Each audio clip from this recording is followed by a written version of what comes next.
Hello and Assalamu alaikum. This is a brief presentation about the concept of partnership in Islamic and Jewish law. In Islamic law, everyone should be a partner or entrepreneur in a business partnership. In fact, the economy in Islam would be asset-backed or asset-based. Usmani says every person who contributes capital in the form of money to a commercial enterprise assumes risk of loss, therefore is entitled to a proportionate share in the actual profit. In this manner, capital has an intrinsic element of entrepreneurship, so far as the risk of the business is concerned. Therefore, instead of a fixed return as interest, it derives profit. The more the profit of the business, the higher the return on capital. In this way, the profits generated by the commercial activities in the society are equitably distributed to all those persons who have contributed capital to the enterprise, however little it may be. Therefore, when one participates as a partner or entrepreneur, one shares more equitably in the profits generated by the businesses of society.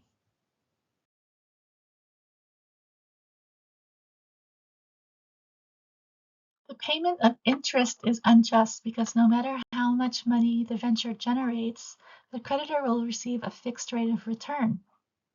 Usmani explains, in an interest-based loan, the creditor receives a fixed rate of return no matter how much profit or loss the venture makes. If the venture makes a lot of money, the creditor receives a fixed rate of return.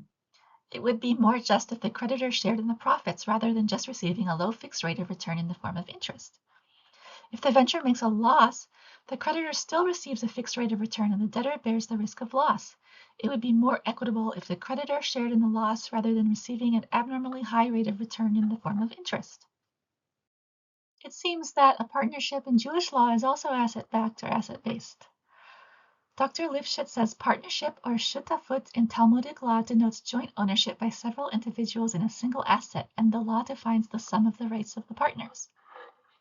However, it seems that with Rabbi Meir of Rothenburg, it seems you could have a communal interest as the property instead of an asset. For Rabbi Meir, the community by legal definition constitutes a partnership whereby the members of the community are shareholders and are entitled to defend their collective rights, both outwardly against the sovereign power in other communities and inwardly against individual community members. The community is a partnership in a common interest rather than in a tangible asset. Dr. Lifshitz says the decisions of the community are contractually binding.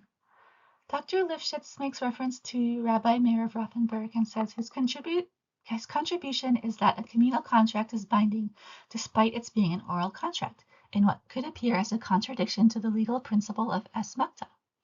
The halakhic principle of asmakta rules that any agreement that is dependent on the occurrence of a future event whose eventuality is questionable is void.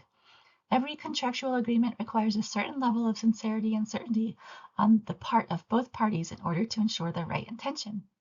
This is very similar to Islamic contract law. That's the end of my short presentation on the concept of partnership in Islamic and Jewish law. You can email me at polly16@gmail.com if you'd like a bibliography. Otherwise, I did use this book here. Let me see it. There it is. Rabbi Meir of Rothenburg and the Foundation of Jewish Political Thought by Joseph Isaac Lifshitz. Thanks and goodbye.